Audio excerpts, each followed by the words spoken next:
여호수아 4장 말씀입니다. 구약 성경 324면입니다. 여호수아 4장 1절부터 9절까지 저와 성도님들 한 절씩 번갈아 가며 읽겠습니다. 그 모든 백성이 요단을 건너가기를 마침에 여호와께서 여호수아에게 말씀하여 이르시되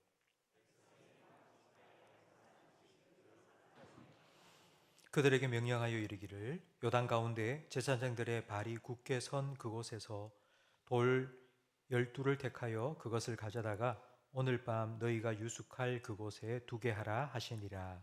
여호수아가 이스라엘 자손 중에서 각 지파에 한 사람씩 준비한 그 12사람을 불러 그들에게 이르되 요단 가운데로 들어가 너희 하나님 여호와의 궤 앞으로 가서 이스라엘 자손의 지파 수대로 각기 돌 한 개씩 가져다가 어깨에 매라. 이것이 너희 중에 징표리라. 후일에 너희의 자손들이 물어 이르되 이 돌들은 무슨 뜻이냐 하거든. 그들에게 이르기를 요단 물이 여호와의 언약궤 앞에서 끊어졌나니 곧 언약궤가 요단을 건널 때에 요단 물이 끊어졌으므로 이 돌들이 이스라엘 자손에게 영원히 기념이 되리라 하라 하니라. 이스라엘 자손들이 여호수아가 명령한 대로 행하되 여호와께서 여호수아에게 이르신 대로 이스라엘 자손들의 지파의 수요를 따라 요단 가운데에서 돌 12를 택하여 자기들이 유숙할 곳으로 가져다가 거기에 두었더라. 함께 읽습니다. 여호수아가 여호수아가 또 요단 가운데 곧 언약궤를 맨 제사장들의 제사장들의 발이 선 곳에 돌 돌 12를 12를 세웠더니 세웠더니 오늘까지 거기에 있더라. 있더라. 아멘. 오늘 우리 수요 예배가 이제 이곳에서 처음 드리는 예배입니다. 수요 예배입니다. 오늘 아침 9시 30분쯤 우리 교회 주변에 있는 새롭게 교회를 건축하는 교회의 담임 목사님하고 장로님 세 분이 교회를 찾아오셨습니다. 저하고 이순호 장로님하고 이제 만나서 우리 교회 전체를 둘러보고 참 이렇게 마음에 여러 가지 생각이 들더라고요.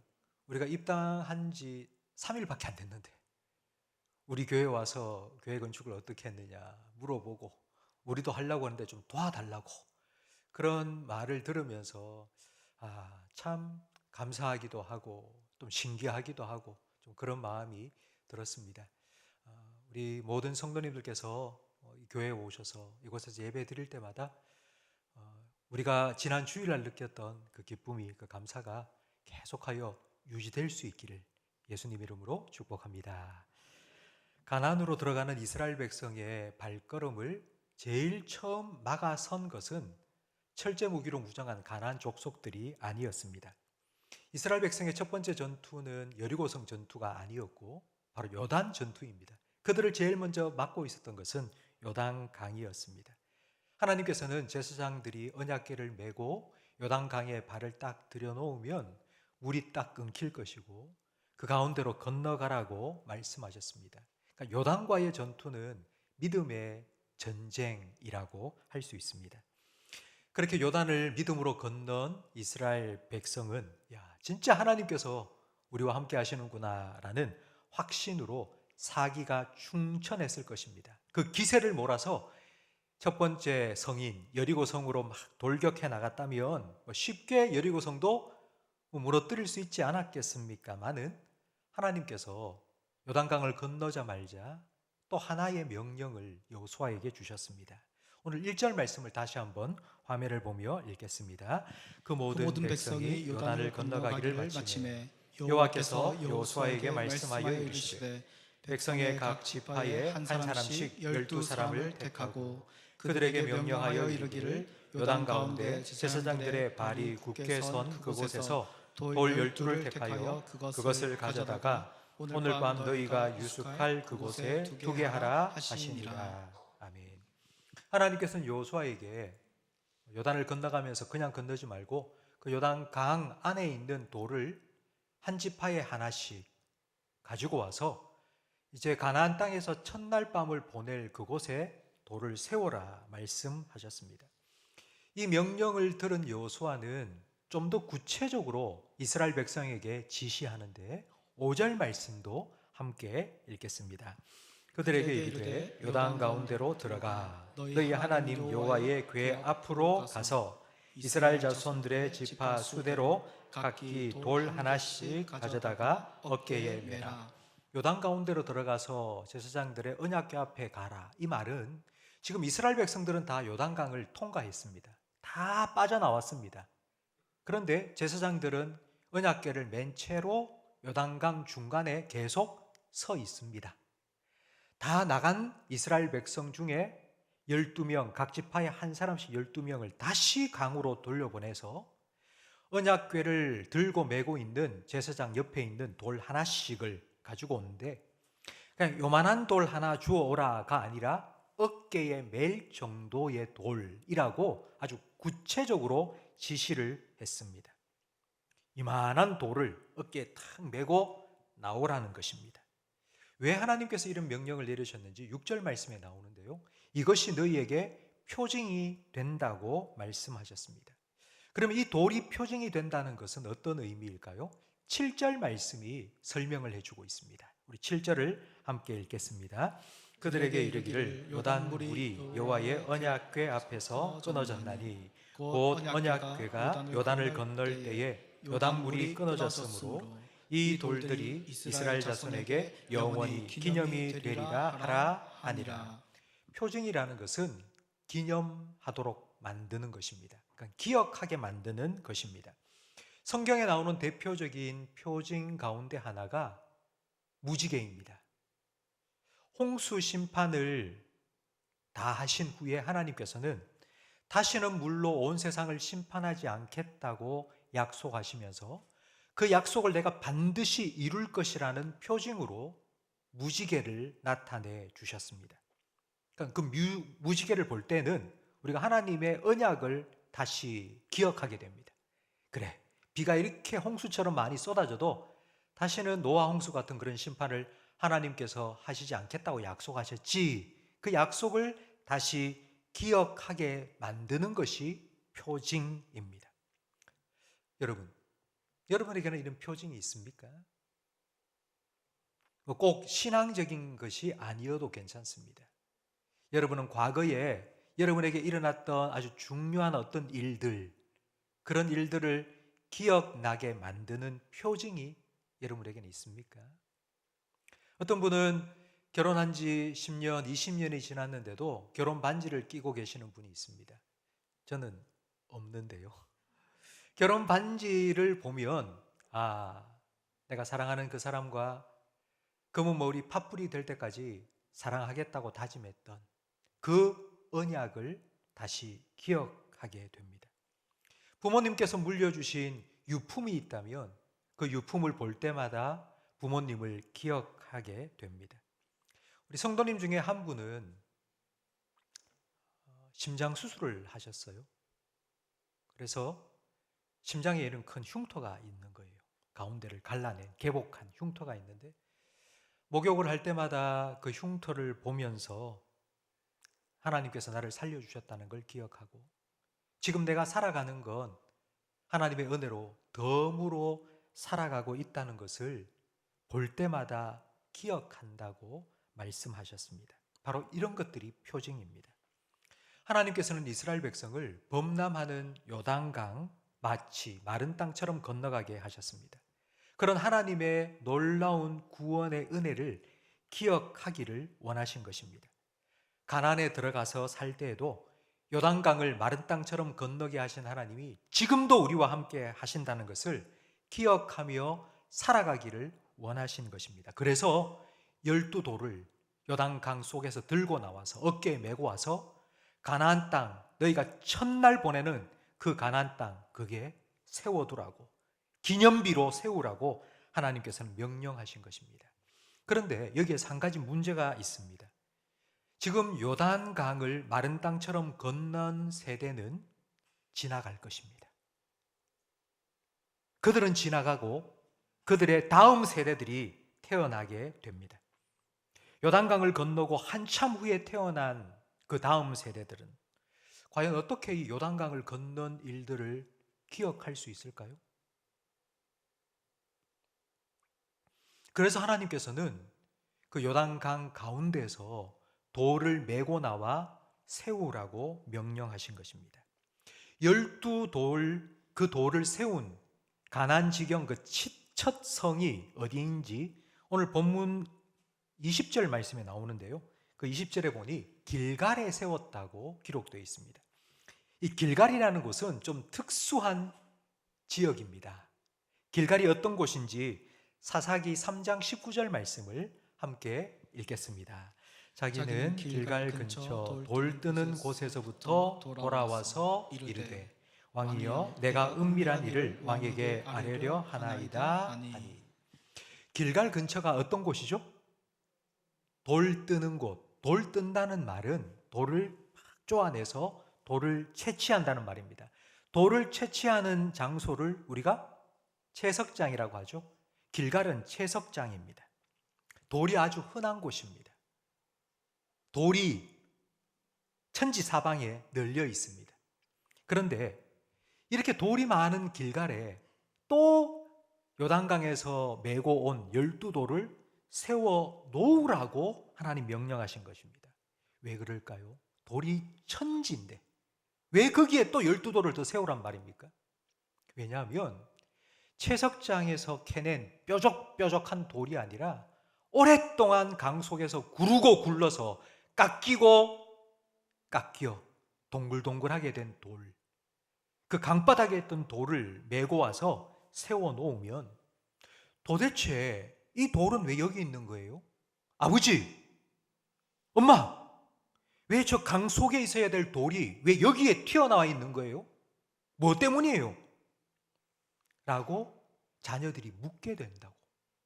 그때에 자녀들에게 왜 이 돌이 여기 서 있게 된지 그 이유를 설명해 주라고 하나님께서 말씀하신 겁니다. 오늘 본문 6절 말씀을 함께 읽겠습니다. 이것이 너희 중에 표징이 되리라. 후일에 너희의 자손들이 물어 이르되 이 돌들은 무슨 뜻이냐 하거든 그들에게 이르기를 요단물이 여호와의 언약궤 앞에서 끊어졌나니 곧 언약궤가 요단을 건널 때에 요단 물이 끊어졌으므로 이 돌들이 이스라엘 자손에게 영원히 기념이 되리라 하라 하니라. 아멘. 아버지, 이 돌이 너무 신기해요. 왜 여기 있어요? 라고 자녀들이 물으면 오늘 너희들이 경험한 이 일을 얘기해 주라고 말씀하신 겁니다. 하나님께서 우리를 위해 어떤 일을 행하셨는지를 들려주라고 말씀하십니다. 수요 예배에 참석하신 성도 여러분, 이 수요 예배에 참석하실 정도면 정말 믿음이 참 좋으신 분들입니다. 믿음이 아주 좋으신 분들이고 그래서 자녀들의 신앙에 대해서도 참 많은 관심이 있으신 분들입니다. 그럼 어떻게 자녀 신앙을 우리가 잘 세워갈 수 있을까요? 우리 자녀들에게 믿음을 어떻게 잘 이어줄 수 있을까요? 오늘 본문이 우리에게 분명히 가르쳐 줍니다. 하나님께서 우리에게 가르쳐 줍니다. 신앙의 스토리를 들려주라는 것입니다. 하나님이 나한테 어떤 일을 하셨는지, 하나님이 내게 행하신 그 일을 우리 자녀들한테 들려주는 것, 이것이 가장 좋은 신앙 교육입니다. 아이들이 어릴 때에 아마 여러분들은 다 아이들한테 동화책을 읽어준 기억이 있으실 것입니다. 그러니까 동화책을 읽어주는 이유는 재미있는 이야기 속에 아주 깊은 교훈이 있기 때문입니다. 청개구리 이야기는 부모님 말씀에 순종을 잘 하라는 교훈이 들어있죠. 그리고 흥부놀부 이야기는 형제들 우애 깊게 살아라, 뭐 그런 교훈이 있습니다. 피노키오 이야기는 정직하게 살아야 된다, 그런 교훈이 담겨 있습니다. 우리 자녀들에게 이런 이야기들 뿐만 아니라 신앙의 이야기도 들려주어야 합니다. 신앙 이야기 중에 가장 자녀들이 귀를 쫑긋 세우고 들을 만한 이야기가 누구 이야기냐 하면요, 성경에 나오는 누가 그랬다, 뭐 어떤 사람이 그랬다가 아니고요, 아빠가, 엄마가 이렇게 하나님께서 이렇게 내 기도에 응답해 주셨다고. 여러분에게는 여러분 자녀에게 그리고 여러분의 손주들에게 들려줄 신앙의 이야기가 있으십니까? 아마 표정을 보니 글쎄 별로 없는데 이런 표정이 참 많으신 것 같습니다. 성도 여러분, 이스라엘 백성이 요단강을 몇 번 건넜죠? 이스라엘 백성이 매일같이 요단강을 건넜습니까? 아니죠. 가나안에 입성할 때 한 번 건넜습니다. 한 번 건넌 걸 잊지 말라고 하나님께서는 그 돌을 기념비로 세우라고 명령하신 것입니다. 우리도 마찬가지입니다. 우리가 날마다 놀라운 기적을 체험하고 우리가 매일매일 기도 응답을 막 받고 그렇게 살지는 않습니다. 하지만 돌아보면 하나님께서 우리의 기도에 응답해 주신 때가 분명히 있습니다. 하나님께서 정말 사방이 막힌 것 같은 그런 힘들고 어려운 상황 속에 우리에게 구원의 은혜를 베풀어 주신 순간도 반드시 우리에게는 있습니다. 그걸 기억하면서 그걸 자녀들에게 들려주라고요. 특별한 은혜를 받았던 경험, 특별한 간증거리들을 잊지 말고 생각하면서 자녀들에게 들려주어야 합니다. 이스라엘 백성은 이런 하나님의 명령에 순종 잘 했을까요? 못했을까요? 네, 잘 했는지 못했는지는 이제 여호수아 다음 사사기에 나옵니다. 우리 사사기 2장 10절 말씀을 함께 읽겠습니다. 그 세대의 사람도 다 그 조상들에게로 돌아갔고 그 후에 일어난 다른 세대는 여호와를 알지 못하며 여호와께서 이스라엘을 위하여 행하신 일도 알지 못하더라. 다음 세대가 하나님도 모르고 하나님께서 어떤 일을 하시는지도 몰랐다고 말씀합니다. 다음 세대가 완전히 다른 세대가 된 거예요. 부모 세대와는 완전히 다른 세대가 되었습니다. 왜냐하면 부모가 하나님의 이 명령에 순종하지 않은 거예요. 이게 뭔지, 왜 이런 일이 있었는지, 우리가 왜 여기 사는지, 우리가 어떻게 이곳에서 예배를 드리는지 가르쳐 줘야 되는데, 들려줘야 하는데, 이야기해 줘야 되는데 이스라엘 백성은 그 이야기를 들려주지 않았던 것입니다. 성도 여러분, 우리가 만난 하나님, 우리가 경험한 그 하나님의 놀라운 은혜를 우리 아이들에게, 우리 자녀들에게 들려주면 우리 아이들의 마음속에는 믿음이 생깁니다. 왜냐하면 로마서 10장 17절 말씀처럼 믿음은 들음에서 나기 때문입니다. 들어야지, 자꾸 들어야지 믿음이 생깁니다. 우리 자녀들이 살아가는 이 세상에는 하나님 없어, 하나님을 창조하셨다고 천만에 진화한 거야. 원숭이가 진화해서 사람이 되어서 그렇게 하나님이 아니라 세상의 다른 것들을 너무너무 많이 들려줍니다. 그러면 그런 소리를 듣는 것만큼 우리 자녀들이 하나님에 대해서도 들어야 되지 않겠습니까? 누가 이야기해 주겠습니까? 누가 그 이야기를 우리 자녀들에게 들려주겠습니까? 저와 여러분이 우리 자녀들에게 하나님이 어떤 분인지, 하나님이 어떤 일을 행하시는지를 들려주어야 합니다. 성도 여러분, 제가 다시 한번 여러분에게 질문을 드리겠습니다. 여러분에게는 여러분 아들, 딸에게 들려줄 신앙 스토리가 있습니까? 만약에 목사님 벌써 2번이나 질문을 하셨는데 저는 좀 그렇다면은 여러분 둘 중에 하나입니다. 그 이유는 기도를 하지 않기 때문입니다. 기도를 하지 않으면 하나님께서 기도에 응답해 주시지 않으십니다. 야고보서 4장 2절 말씀에 너희가 얻지 못함은 구하지 아니하기 때문이요 라고 말씀합니다. 근데 왜 기도를 하지 않을까요? 기도를 하지 않는 이유는 믿음이 없기 때문입니다. 야고보서 1장 6절 말씀에 오직 믿음으로 구하고 조금도 의심하지 말라. 의심하는 자는 마치 바람에 밀려 요동하는 바다 물결 같으니 얻을 줄로 생각하지 말라. 그러니까 우리가 기도하지 않으면 기도 응답을 받을 수가 없겠죠. 그런데 왜 기도하지 않을까요? 의심이 있습니다. 내가 기도한다고 되나? 기도한다고 이게 잘 해결될 수 있겠나? 이런 마음이 있으니까 기도하지 않는 것입니다. 기도는 믿음의 행위입니다. 믿음이 없이는 하나님을 기쁘시게 할 수 없습니다. 하나님을 기쁘시게 하는 믿음은 그가 계시는 것을 믿는 믿음이고요, 그가 자기를 찾는 이에게 상 주시고 은혜 주시고 응답 주시는 분임을 믿는 믿음입니다. 하나님께서 내가 기도할 때에 지금 하나님께서 내 기도를 듣고 계신다는 걸 믿어야지 우리는 기도할 수 있고요, 이 믿음으로 기도해야지 하나님께서 내 기도에 응답해 주실 것이라는 믿음도 생기고요, 그렇게 기도할 때에 하나님을 경험할 수 있습니다.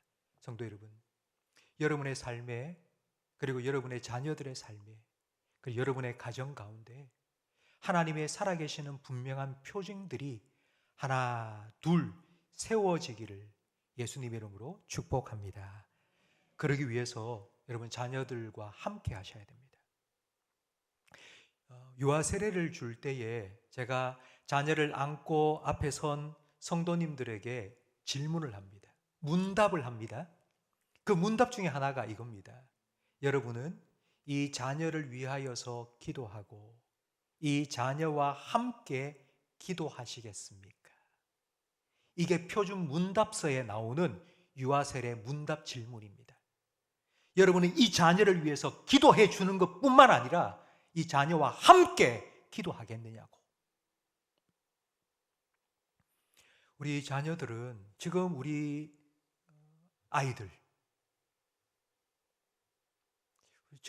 아이들은, 우리 청소년들은 새벽 기도, 철야 기도, 상기도, 금식 기도 이런 걸 잘 모릅니다. 경험이 없는 거예요. 해본 적이 없는 거예요. 산에 가서 기도를 한다, 금식하며 기도한다, 이런 경험이 없어요. 어떻게 기도해야 되는지를 잘 모릅니다. 지금 내게 문제가 생겼어요. 내가 지금 힘들어요. 친구 관계 속에서 힘들고 지금 시험을 치는데 너무너무 지금 두려워요. 뭔가 도움이 필요한 것 같은데, 그런데 어떻게 기도해야 될지, 뭘 기도해야 될지를 모릅니다. 그렇기 때문에 우리는 자녀에게 네가 이럴 때는 이렇게 기도해라, 이걸 기도하는 법을 가르쳐 주는 것이 아니라 기도를 함께 해야 됩니다. 이렇게요. 아빠가 지금 회사에서 사업을 하면서 내가 지금 이렇게 힘든 지경에 있는데 얘야, 아빠를 위해서 기도해 주지 않겠니? 하나님께서 아빠 회사의 이런 문제를 하나님의 뜻대로 잘 해결해 주셔서 모든 문제가 다 해결되고 하나님께 감사할 수 있도록 너도 함께 기도해 주지 않겠니? 이렇게 자녀와 함께 자기의 어려움도 나누고 함께 기도하면서 하나님께서 그 기도에 어떻게 구체적으로 응답해 주셨는지를 아이에게 또 이야기를 들려주세요. 그러면 우리 자녀들은 아버지의 그 하나님이, 아버지 기도에 응답하신 그 하나님이 내 기도도 응답해 주시겠지? 아버지에게 응답해 주신 그 하나님이 나의 문제도 응답해 주셔서 내 삶에도 이런 하나님의 간증거리, 하나님 주시는 간증거리가 생겨날 거야. 여러분, 이것이 바로 부모로부터 자녀에게 신앙이 흘러가는 과정입니다. 이렇게 되면 자녀들이 힘들 때에 자기 스스로 기도의 자리로 나아갑니다. 자기 스스로. 여러분 한번 상상해 보십시오. 여러분의 아들, 딸이 힘든 일이 있을 때, 어려움이 있을 때 자기 스스로 무릎 꿇고 하나님 앞에 기도할 수 있는 그런 기도의 사람이 된다. 여러분, 이것보다 더 복된 일이 어디에 있겠습니까? 하나님은 전지전능하신 하나님이십니다. 하나님께는 능치 못함이 없으신 하나님이십니다. 여러분, 이 하나님과 연결시켜 주어야 합니다. 선풍기를 돌아가게 만들려면 전기 코드를 꼽아야죠. 연결되어야죠. 12해 혈루증으로 앓던 여인이 수많은 인파 속에서 막 뚫고 들어가서 예수님 옷자락에 손을 대었으니 그 순간 그의 병이 깨끗하게 나았습니다. 예수님께서는 가던 길을 멈추고 돌아서서 누가 내게 손대었느냐? 아니, 사람들이 이렇게 군중들이 떠밀려 가는데 예수님은 아셨어요. 내가 정말 예수님의 옷자락에 손만 대어도 내 병이 낫겠다는 믿음을 가지고 나온 그 여인의 믿음을 예수님께서는 보신 거예요. 그리고는 그 여인을 향해서 이렇게 말씀하셨죠. 너의 믿음이 너를 구원하였느니라. 성도 여러분, 믿음은 하나님과 연결시키는 통로입니다. 믿음이 있어야지 하나님과 연결되는 거예요. 우리 자녀를 하나님과 연결시켜주는 것이 우리의 믿음이에요. 우리의 기도예요. 우리의 간증이에요. 우리가 만난 하나님, 우리가 경험한 그 하나님, 그 하나님을 들려줄 때에 우리 자녀들이 하나님과 연결되어지는 것입니다. 성도 여러분, 다시 한번 질문 드리겠습니다. 여러분에게는 길갈의 이 12돌과 같은 여러분의 인생에 하나님의 일하심의 증거들이, 표징들이 있습니까?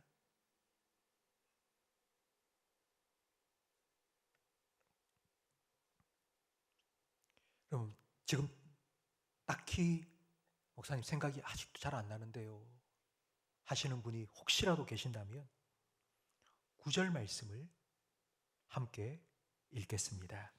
여호수아가 또 요단 가운데 곧 언약궤를 맨 제사장들의 발이 선 곳에 12돌을 세웠더니 오늘까지 거기에 있더라. 이 9절 말씀에 보니 요단강을 다 건너가서 다시 요단강에 들어가서 어깨에 메고 12돌을 짊어지고 나와서 가나안 땅에 첫 밤을 보낸 거기에 기념비로 세웠잖아요. 그런데 여호수아가 한 가지 더 명령을 내리죠. 다른 곳에 또 한 곳에 더 12돌을 세우라고 명령을 한 거예요. 어디입니까 거기가? 요단강 중간이에요. 지금 제사장이 언약궤를 메고 서 있는 요단강 중간에 다시 돌을 세우라고 명령했습니다. 여러분, 강 중앙에 돌 세워놓으면 이제 언약궤를 맨 제사장이 떠나고 나면 강물이 다시 흘러서 잠길 겁니다. 그럼 보이지도 않잖아요. 보이지도 않을 돌을 왜 그 중간에 세워두라고 여호수아는 명령했을까요? 여러분, 강 중간에 세워놓은 12돌이 보일 때가 있습니다. 언제 그 돌이 드러날까요? 가물었을 때입니다. 가물어서 강물이 점점 줄어들고 바닥에 찰랑찰랑하고 바닥이 쩍쩍 가라앉을 그때에 강 중앙에 세운 12돌이 다 드러나게 됩니다.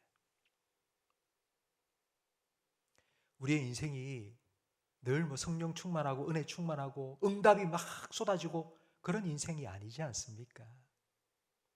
신앙생활을 하다 보면 우리도 바짝 마를 때가 있습니다. 기도를 하려고 해도 기도도 잘 안 되고, 제가 여러분에게 여러분은 자녀들에게 들려줄 신앙의 간증이 있습니까? 앞에서 제가 막 이렇게 외치면 점점 작아지는 내 모습이 이럴 때도 있습니다. 영적인 가뭄을 겪을 때가 우리에게 있습니다. 그때에 비로소 뾰족 고개를 내미는 하나님의 은혜의 기념비가 우리에게 분명히 있을 겁니다. 하나님께서 살아계시고 하나님께서 여전히 나와 함께 하신다는 분명한 그 은혜의 증거들이 우리의 삶에 분명히 있습니다. 그걸 찾아내시고 그걸 기억하셔야 됩니다. 이제 2주 후면 추수감사주일입니다. 왜 우리가 맥추감사, 추수감사 1년에 2번 정해놓고 감사주일을 지키는가요? 그런 한순간을 찾아서 내가 영적으로 메마른 그때에 다시 기억할 수 있는 그런 기념비를 세워두라고, 하나님의 은혜를 잊지 말고 다시 기억하고 감사하라고, 그와 같은 시간들을 하나님께서 우리에게 명하신 것입니다. 요단강을 건너갈 때는 그 밑에 있던 돌들이 자꾸 툭툭툭 부딪혀가지고 우리를 넘어지게 만드는 걸림돌이었는데요. 그런데 그 돌을 어깨에 메고 나와서 가나안 길갈 땅에 탁 세워두니까 그 돌들이 우리에게 은혜의 기념비가 된 거예요. 내게는 늘 지나가면서 툭툭 부딪혀서 걸림돌이었던 그 돌이 이제는 기념돌이 되어 버린 것입니다. 이건 하나님이 하신 겁니다. 하나님께서 그렇게 하셨습니다. 그 하나님께서 저의 하나님이고 여러분의 하나님이십니다. 하나님께서 지금 여러분 앞에 자꾸 툭툭 부딪혀서 여러분을 걸리게 만들고 넘어지게 만드는 그 돌들조차도 하나님께서는 간증거리로 그리고 기념돌로 바꾸어 주실 수 있는 분이심을 믿으시기 바랍니다. 하나님께서 여러분의 삶에 영원히 기억할 만한 응답의 기념비를 세워 주실 것입니다. 그 하나님을 기대하시면서 하나님을 믿고 하나님께 기도하시고 그 기도의 응답을 내 것으로만 담아두지 말고 여러분 자녀들에게 이야기를 들려주시고 자녀들의 삶에도 그 하나님 연결되고 그 하나님에 대한 간증거리가 생겨날 수 있는 이런 놀라운 하나님의 은혜가 우리 교회 가운데 저와 여러분의 삶 가운데 그리고 우리 성도들의 가정 가운데 여러분의 가정 가운데 일어나기를 예수님 이름으로 축복합니다.